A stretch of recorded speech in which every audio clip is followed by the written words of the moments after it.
నమస్తే, welcome to our channel. నేను ప్రియా కౌశిక్. సినీ నటుడు మోహన్ బాబు తీవ్ర అస్వస్థకు గురయ్యారు. సో నిన్న ఈవినింగ్ మంచు విష్ణుతో కలిసి కాంటినెంటల్ హాస్పిటల్లో అడ్మిట్ అయ్యారు. ఇంట్లో జరుగుతున్న అల్లర్ల మధ్య ఆయనకి బీపీ రేజ్ అయిందని, తీవ్ర అస్వస్థకు గురయ్యారని చెప్పేసి చెప్తున్నారు. అయితే దీనికి సంబంధించి వైద్యులు ఆయనకి తగిన వైద్యం చేస్తూ ఉన్నారు. అయితే ప్రస్తుతం హాస్పిటల్లో మన రిపోర్టర్ తేజ ఉన్నారు. ఆయనను అడిగి పూర్తి వివరాలు తెలుసు. హలో తేజ. వైద్యం అందుతున్న సినీ నటుడు మోహన్ బాబు గారు ప్రస్తుత పరిస్థితి ఎలా ఉంది? ఆయన నేను ఐబీపీ రావడం వల్ల కొంచెం అస్వస్థకు గురయ్యి అతన్ని కంటోన్మెంటల్ హాస్పిటల్ కి అయితే తీసుకురావడం జరిగింది. అతనితో పాటు అతని పెద్ద కొడుకు మంచు విష్ణు ఉన్నారు. అయితే వాళ్ళ ఫ్యామిలీకి సంబంధించి గొడవలు అయితే జరుగుతున్నాయి. ఆ విషయం అందరికీ తెలిసిందే.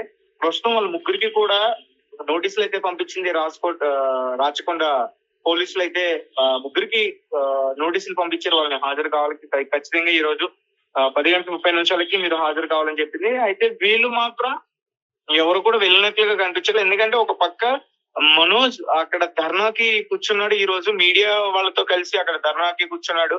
అండ్ ఒక పక్క విష్ణు హాస్పిటల్లో నిన్న ఒక ప్రెస్ మీట్ పెట్టి ఒక రిలీజ్ చేశాడు. అండ్ వీళ్ళకి సంబంధించి ఫిలిం ఛాంబర్ దగ్గర ముఖ్యంగా మోహన్ బాబు గారు ఏదైతే నిన్న మీడియా ప్రతినిధి పైన దాడి చేశారో దానికి సంబంధించి ఫిలిం ఛాంబర్ దగ్గర కొంతమంది జర్నలిస్టులు అయితే అక్కడ ధర్నాకి సిద్ధమయ్యారు, ధర్నా చేపట్టారు. మోహన్ బాబు గారిని ఎలా అయినా సరే అరెస్ట్ చేయాలని చెప్పేసి కూడా చెప్తున్నారు. అయితే ప్రస్తుతం మంచు మనోజ్ గారు కొన్ని కీలక వ్యాఖ్యలు అయితే చేశారు.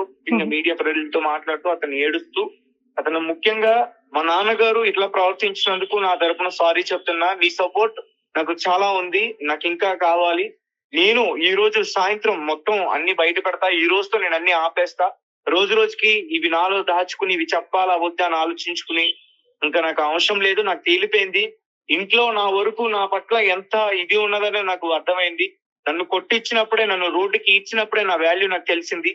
సో ఇక నుంచైనా సరే నేను క్రమంగా ఉండాలని చెప్పేసి నిర్ణయం తీసుకున్నాను. ఈ రోజు సాయంత్రం అన్ని వాస్తవాలతో, అన్ని ప్రూఫ్స్ తో సహా, అన్ని ఎవిడెన్స్ తో సహా నేను మీడియా ముందుకు వచ్చి అన్ని బయట పెట్టబడుతున్నా. గత 3 సంవత్సరాల నుంచి ఏ అయితే జరుగుతున్నాయో అవన్నీ కూడా నేను బయట పెడతానంటూ కూడా మంచు మనోజ్ కొన్ని కీలక వ్యాఖ్యలు అయితే ఈ రోజు చేయడం జరిగింది. రైట్. అయితే ఫిలిం ఛాంబర్ దగ్గర ధర్నా రిపోర్టర్స్ తో పాటు కూర్చున్నారని అన్నారు కదా. సో ఇక్కడ 2 రకాల వర్షన్స్ వినిపిస్తున్నాయి తేజ. లైక్ రిపోర్టర్స్ కూడా వాళ్ళ ఓన్ ఏదైతే ప్రాపర్టీ ఇష్యూస్ లో తగాదాలు అవుతున్నాయో దాంట్లో రిపోర్టర్స్ కలుగజేసుకోవడం ఎంతవరకు కరెక్ట్ అనేది, అండ్ అలాగే at the same time Mohan Babu garu అలా కొట్టడం అనేది తప్పు అని అనేసి 2 రకాల వర్షన్స్ వినిపిస్తున్నాయి. సో అక్కడ వాళ్ళు ఏమంటున్నారు? మేడం, మోహన్ బాబు గారు అంటే వాళ్ళ ఇంటి లోపలికి మీడియా ప్రవేశించి వాళ్ళ ఇంటి 4 గోడల మధ్య జరుగుతున్న వాటిని చిత్రీకరించి తెలియకుండా తీస్తే గనక ఖచ్చితంగా తప్పు. ఎప్పుడైతే వాళ్ళు రోడ్డు మీదకి వచ్చారో, బయట టెంట్ వేసి కూర్చున్నారో, వాళ్ళు వేసారుగా, మీడియాకి కుర్చీలు వేశారు, టీలు ఇచ్చారు, వాటర్ ఇచ్చారు, టెంట్లు వేశారు. ఇదంతా ఎవరు చేయమన్నారు మీడియా వాళ్ళకి? ఫస్ట్ ఆఫ్ ఆల్ మీడియా దగ్గరకు వచ్చి చెప్పారు కూడా ఇలా అవుతుంది అని అనేది. మంచు మనోజ్ గారు ముందు నుంచే చెప్తున్నారు. ఆయన సోషల్ అకౌంట్ లోనే కూడా కొన్ని పోస్టులు చేశారు. ఇంకా దాచుకోవాల్సిన అవసరం ఏముంది? పైగా అంటే ఒకవేళ నిజాలు ఏమైనా ఉంటే, మీరు ఒక సెలబ్రిటీ హోదాలో ఉన్నారు, మిమ్మల్ని చూసి బయట నలుగురు నడుచుకుంటారు, మీ అభిమానులు నడుచుకుంటారు, అఫీషియల్ గా మీరే వచ్చి చెప్పొచ్చు కదా. ఏ వేదికైనా అఫీషియల్ గా ఇది మా ఫ్యామిలీకి సంబంధించిన మ్యాటర్, ముందే మీరు ఎందుకు రిలీజ్ చేయలేదు? ఒక ప్రెస్ నోట్ రిలీజ్ చేయొచ్చు కదా, ఎందుకు రిలీజ్ చేయలేదు? ఒక పక్క మంచు విష్ణు గారు 100 బౌన్సర్లు వస్తున్నారు, ఒక పక్క మంచు మనోజ్ గారికి ఒక 50 మంది బౌన్సర్లు వస్తున్నారు. ఇవన్నీ వాళ్ళ దగ్గర నుంచి వచ్చినాయి కదా సమాచారం. రైట్, అవును. ఇప్పుడు అక్కడ ఒక ఘర్షణ వాతావరణం ఏర్పడుతుందని చెప్పే అక్కడ మీడియా చేరుకుంది. లేకపోతే వాళ్ళ కుటుంబం మధ్యలో నడిచిన విషయాల్ని బయటకు తీసుకొచ్చి పెట్టి మీడియా ఏం సంపాదించదు. ఒకవేళ 1 రోజు, 2 రోజులు, 3 రోజులు ఆ న్యూస్ కొడితే మీడియా ఒక ఛానల్ లో పనిచేసే వాళ్ళకి ఒక నెల రోజులు వచ్చే జీతం కూడా రాదు. టీఆర్పీ అనుకుంటున్నారు, ఒక నెల రోజుల జీతం కూడా రాదు. ఇది ఖచ్చితంగా మోహన్ బాబు గారు నోటీస్ చేయాలి. నిన్న ఆయన చేసిన దాన్ని ఖచ్చితంగా ప్రతి ఒక్కరు కూడా ఖండిస్తున్నారు. అండ్ ఇప్పుడు 118 బిఎన్ఎస్ సెక్షన్ ఏదైతే ఉందో చట్ట ప్రకారం కాకుండా 307 అంటే అటెంప్ట్ టు మర్డర్, ఈ కేసు ఆయన పైన నమోదు చేయాలి, అతనికి జైలు శిక్ష పడాలి. అంటే ఇప్పుడే కాదు, ఎప్పటి నుంచో కూడా ఇట్లాంటి దాడులు అతను చేస్తున్నారు. కాకపోతే అది వాళ్ళ వ్యక్తిగత విషయం. ఇప్పుడు వాళ్ళు వచ్చి బయటకు వచ్చి చెప్తే అప్పుడు కేసు నమోదు చేయొచ్చు. వాళ్ళకి లక్షణ వచ్చు. ఏదో మీడియా ప్రతినిధులు అంటే నీ సినిమాలో అసిస్టెంట్లు అనుకుంటున్నావా, లేకపోతే ఇంకేమైనా అనుకుంటున్నాం అని చెప్పేసి కొంతమంది సీరియస్ గా యాక్షన్ తీసుకుని ఈ రోజు ముఖ్యంగా టీవీ నైన్ జర్నలిస్టులు అయితే అక్కడ కూర్చున్నారు. వాళ్ళకి మద్దతుగా మిగతా శాటిలైట్ ఛానల్స్ కానీ, యూట్యూబ్ ఛానల్స్ కానీ, డిజిటల్ కానీ, ఎనీ సోషల్ మీడియా ప్రతి ఒక్కరు కూడా వాళ్ళకి వచ్చి మద్దతు అయితే తెలియజేస్తున్నారు. ఈ రోజు ఒక శాటిలైట్ జర్నలిస్ట్ ఆ విధంగా ఆయన దాడి చేశారు. రేపు పొద్దున్న పిలిచి ఇంకేమన్నా చేస్తారేమో. ఒక ప్రెస్ మీట్ పెట్టి పిలిచి అందరినీ కలిసి అందరి చేత బౌన్సర్లతో కొట్టిస్తాడేమో, 100 మంది బౌన్సర్లతో కొట్టిస్తాడేమో. ఎందుకు ఇవన్నీ మాట్లాడుకుంటున్నాం అంటే అతనికి సంబంధించి బయట ఒక వీడియో కూడా రిలీజ్ అయింది.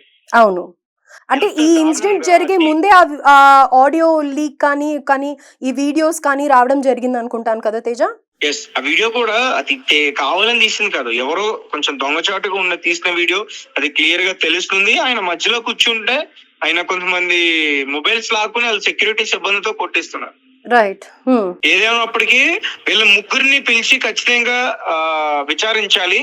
అండ్ ఎవరి ఒప్పులున్నాయి ఎవరి తప్పులున్నాయి అయితే మాత్రం తెలియదు. ముగ్గురిని మాత్రం ఖచ్చితంగా పిలిచి విచారం చెప్పాలని మా డిమాండ్ మీడియా ప్రతినిధిగా. అండ్ ఇంకోటి, ప్రస్తుతం ఇప్పుడు మోహన్ బాబు గారి కండిషన్ ఎలా ఉంది? ఆయన బయటకు వచ్చే ఛాన్సెస్ ఉన్నాయా? ఇవాళ డిశ్చార్జ్ అయ్యే ఛాన్సెస్ ఉన్నాయా? వచ్చి మీడియా ముఖంగా ఏమన్నా క్షమాపణలు చెప్పే ఛాన్సెస్ ఉన్నాయా? లేకపోతే స్టేషన్కి వెళ్ళి ఏం జరిగింది అని వివరించే ప్రయత్నం ఏమన్నా చేసే దాఖలాలు ఏమైనా ఉన్నాయా? ప్రస్తుతం అయితే ఆయన హాస్పిటల్లో ఉన్నారు, రెస్ట్ తీసుకుంటున్నారు. కండిషన్ స్టేబుల్ గా ఉందా? అంటే ఈవినింగ్ వరకు కూడా చెప్పలేమని చెప్తున్నారు. ఈవినింగ్ మేబీ ఏమైనా తెలిసే పరిస్థితి అయితే ఉంటుంది. Okay, right. Thank you Teja. So what ever it may be, ఏదైనా సరే రిపోర్టర్స్ ని హార్మ్ చేయడం అనేది అది కరెక్ట్ కాదు. ఆయన ఎంత టెన్షన్ లో అయినా ఉండొచ్చు. మంచి కానీ చెడు కానీ ప్రతిదీ మీడియా ద్వారానే వస్తూ ఉంటుంది. సో అలాంటప్పుడు ఫస్ట్ ఆఫ్ ఆల్ ఈ ఇష్యూని బయటికి తీసుకొని వచ్చిందే వాళ్ళ ఫ్యామిలీ వాళ్ళు కాబట్టి డెఫినెట్గా ఏంటి అప్డేట్ అనేది ఆయన అభిమానులకు కానీ ఆయన గురించి ఆలోచించే వాళ్ళకి కానీ మీడియా ద్వారానే వస్తుంది. కాబట్టి అలాంటి రిపోర్టర్స్ని హార్మ్ చేయడం అనేది కరెక్ట్ కాదు. And at the same time ఆయన హెల్త్ కండిషన్ కూడా స్టేబుల్గా లేదు అని అంటున్నారు. సో ఆయనకి పెట్టిన సెక్షన్స్ ప్రకారం అయితే కనుక ఇమీడియట్గా ఆయన కోర్టుకు కానీ లేకపోతే స్టేషన్కి కానీ వెళ్ళి